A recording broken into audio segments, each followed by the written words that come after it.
Get comfortable.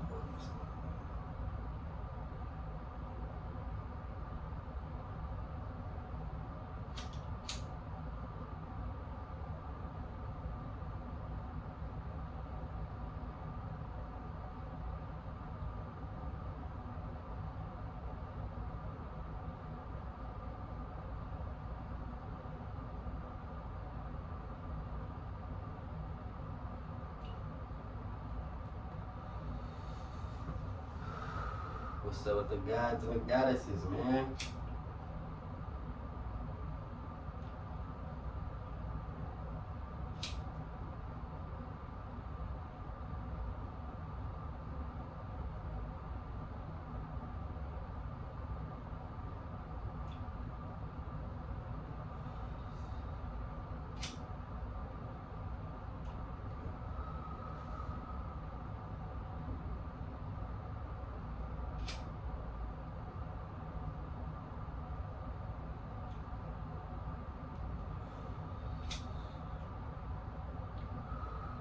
Trying to get this motherfucker lit.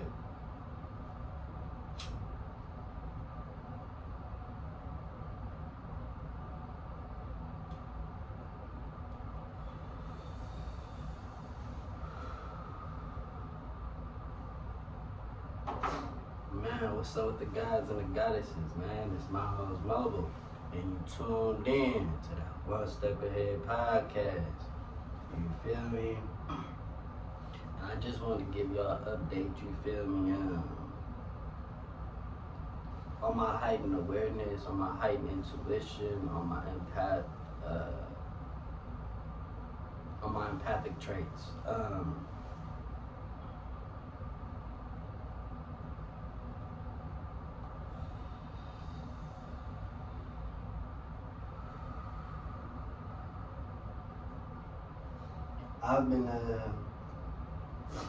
I've been on my journey.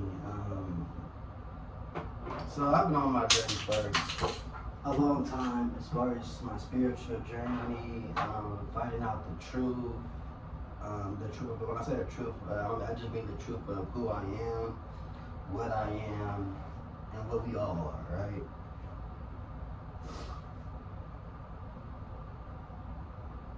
And with me finding that truth, or how I found that truth, was through healing.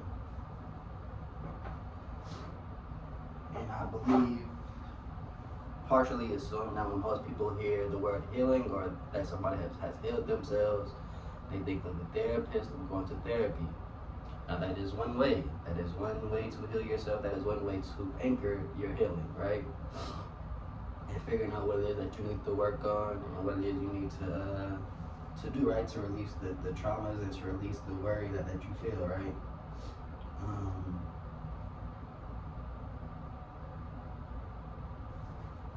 So it's really kind of hard to really tell you when my journey started necessarily, because I feel like my whole life I've kind of always been into the supernatural. I've always loved sci-fi. I've always loved superhero movies. I've always loved sidekick movies. Most recently, as far as in the recent years, past maybe 10 years, I want to say, the movie Lucy, Limitless, a movie called Awareness. You know, different movies like this that mess with that speak on the mind and the abilities of the mind and the supernatural. Those movies and those things always interested me since a kid.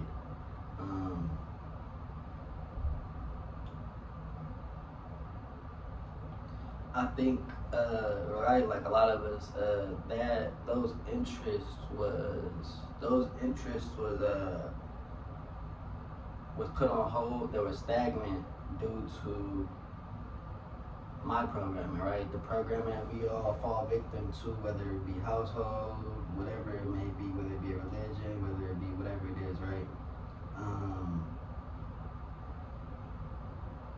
I think part of my programming was trying to be accepted, and not trying to fit in, but trying to be accepted. There's a difference.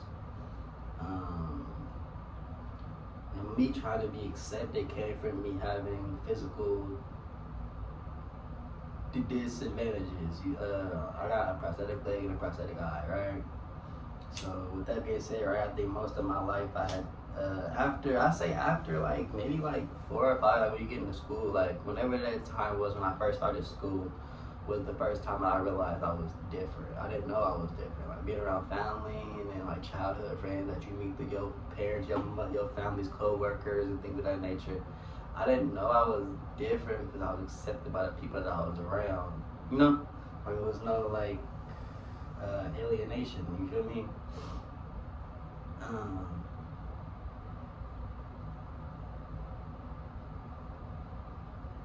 so I think the alienation that when it started in school,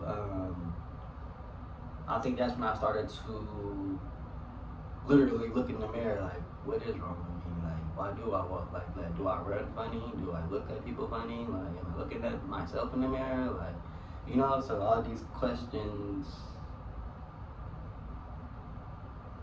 that were put onto me, I believe I held on to, right? Um, and I say that to say, I think that part of me liking sci-fi or being into sci-fi or the supernatural was me wanting to be, again, accepted. I think it was something that I looked at and was like, if I could do these things, if I had these capabilities, people would accept me, people would like me, people would want to be around me, right? But coming to the fact or the conclusion that it doesn't matter what you do, it doesn't matter what you do, how you dress, what you wear. The people that like you are gonna like you. The people that don't like you are not gonna like you, right? And that's just life.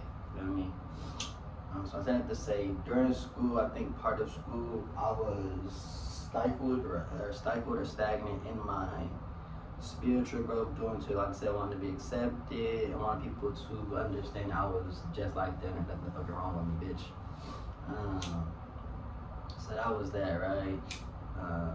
So starting off in elementary school, I've always had like a core friend group. No matter where I went, I've always had a core friend group. I always had people that fucked with me, for me, you feel me? And you feel me? And that's when yeah, for sure. So no matter where I went, I always had people that fucked with me, right? And have my back, you feel me?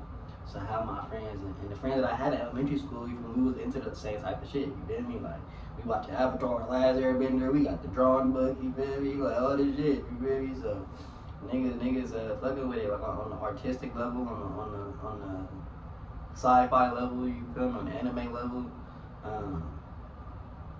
So in elementary, that's what I was into. Not anime, but more so the psyche part of it, right? What I mean by that is I have a very vivid memory. I don't know why this memory sticks out to me. But I had a friend in elementary school, and his name was Che. And I remember we in the after school program, and it's just funny how things like come like all the way back around. Like we were talking about telepathy and like how the mind works and how you can move things with your mind. And as a kid, you're always told that, oh, that's just TV. You're imagining is just your imagination. Like, but like now understanding like this is all possible. These things are all possible. Literally, like we are powerful beings. But anyway, so I said to say that we were talking about telepathy and moving with the mind. And we're sitting in the after school program. We're in this circle, right? And we all had our legs crossed. And I'm sitting there. I have both my fingers together and I had it on the side of my temple. And I like I'm trying to do something in the middle of the road, I believe. Or something I was trying to act like I was moving. Or I knew that I could, but anyway, I was acting like I was moving it. And he was like crossed out. He was on the other side. I want to say the other room. He was like, no, like, stop doing that. People are they're gonna think you're weird or not weird, but like he was like, you don't want people to know. Basically, you don't want people to know about your gift, right? And I say that to say it's funny how fast forward now, like understanding my gift, understanding that my gift is not for everybody. You feel me? Having a heightened intuition, having a heightened awareness, having a heightened connection to source, to God, to the divine, to the universe, is not for everybody. It's not for everybody to know, and it's not for everybody to understand. I think that's just me understanding that, right? Like, fast forward like from when I was a kid to now, like just seeing different synchronizations and seeing how like it's okay to play it incognito, like you know, like it's okay, yeah, like. And then some people that might get it to a certain extent, they might use your gift against you. They might literally project negative energy or just bullshit towards you or say certain shit to you that they know gonna get you riled, or not riled up, but get you feeling away. Like, but it's up to you, right? It's up to you to build that shield. It's up to you to work on letting that go and not worrying about it, right?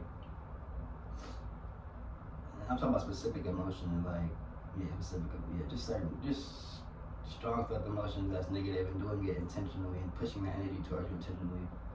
Understand that's what some people can do. Some people can understand to that level, right? So you understand, like I said, just playing incognito. Like everybody doesn't have to know. I don't have to tell everybody. And again, I think it comes from you wanting to be understood. Like it draws back to that, right? Like being understood and want to be accepted. So I think when I first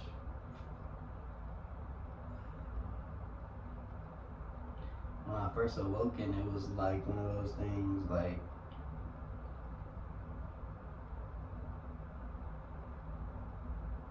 I wanted everybody to know. Like it was like I wanted everybody to know. Like I wanted everybody to like hear my truth. Like, and I thought for a second I thought everybody else knew. I'm like, oh, everybody else feels this way. Like that's why they're confident because they have this inner peace, this inner knowing. But again, understanding that as well, like everybody does not feel how I feel. Like people, not everybody wants to feel how I feel. Not everybody is aiming to feel how I feel. Not everybody is aiming to release their traumas. You feel me? So understanding that. And when I first awoke, and this was last year, 2024. I was 25. I'm 26 now. And I say when I first awoke because I ended up going to a couple of psych facilities. Well, I went to one in St. Louis, but when I turned 25, I went to one after my awakening. It was after my awakening, after my initial awakening. I was at my mom's house maybe for about 5 days. I had just moved to St. Louis.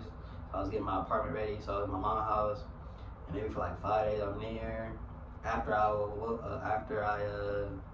my awareness increased, my consciousness increased. I was there at my mom's house for about 5 days before I voluntarily went to the hospital. And when I went to the hospital,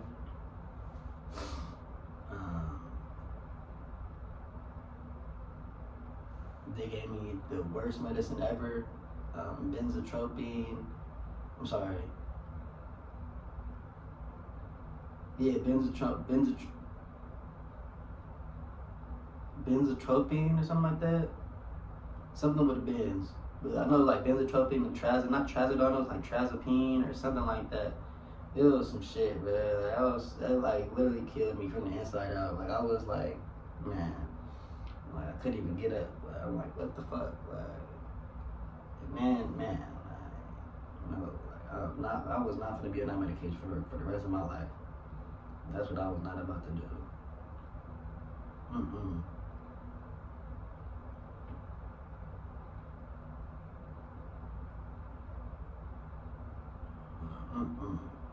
No. Like that's the thing, like, and I get that people don't understand. I understand that, but like, I had family members tell me like, oh, you should take the medicine, and if you still have that problem, like, you should try some Viagra. I am 26 years old. What I look like taking Viagra on a regular basis to get a heart off for some other medication that's fucking me up internally. I am not taking that bullshit. That shit just did not feel good. Like, did not, no. Like, no. But I'm understanding I need to slow down. I need to breathe. I'm continuing working on breathing. I have more of a connection with me. I have more of a connection with me. I have a better relationship with me. I've been talking more to myself, understanding myself better. And really just releasing fear, you feel me? Releasing fear.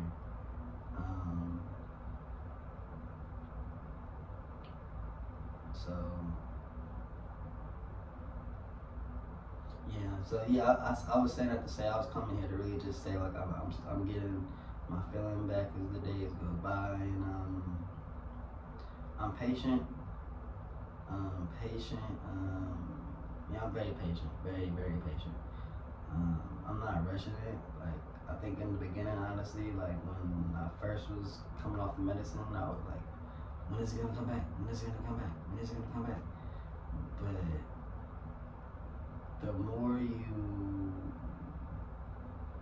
push for something or you tug at something, you create more of a resistance than a magnetism.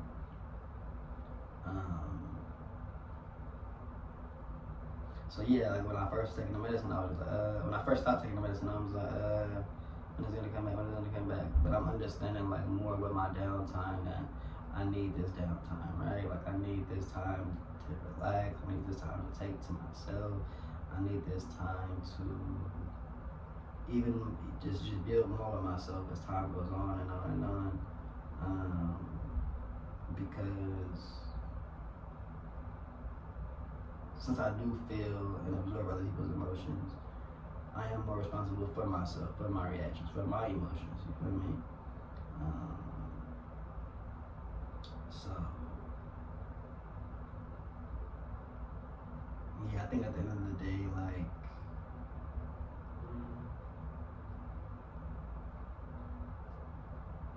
at the end of the day, I'm understanding my downtime has a purpose. My downtime has a reason. I don't need to beat myself up about it. I don't need to be, like it's for a reason. Like I'm not. It's not a punishment. It's a lesson. Like it's not a punishment. Like it's a lesson. Like I'm learning. And when I do,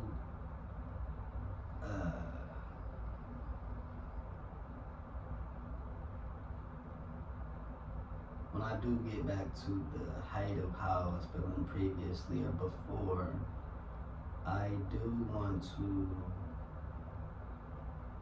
I do want to jump into divinations. Like, yeah, I don't want to jump into divinations and start like doing. I don't call it this. I just don't like the word, the term. But I'm gonna start doing psychic readings for people, and I want to do. So yeah, that's what I want to do. I want to do psychic readings for people, do divinations for people.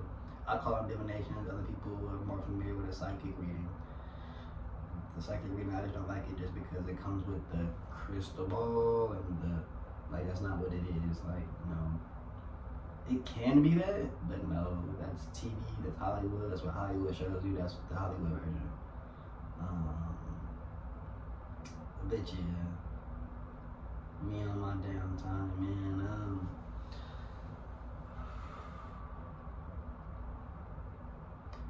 but like I said, I'm paying attention more so to me, what it is I need to assist myself with, right? So yeah. This downtime isn't a punishment, it's a blessing. Blessing within the lesson, for sure, most definitely. But I'm about to finish this blunt for real, man. Shout out, thank y'all for tuning in, man. It's Miles Mobile, you feel me? And it's the One Step Ahead podcast, you dig.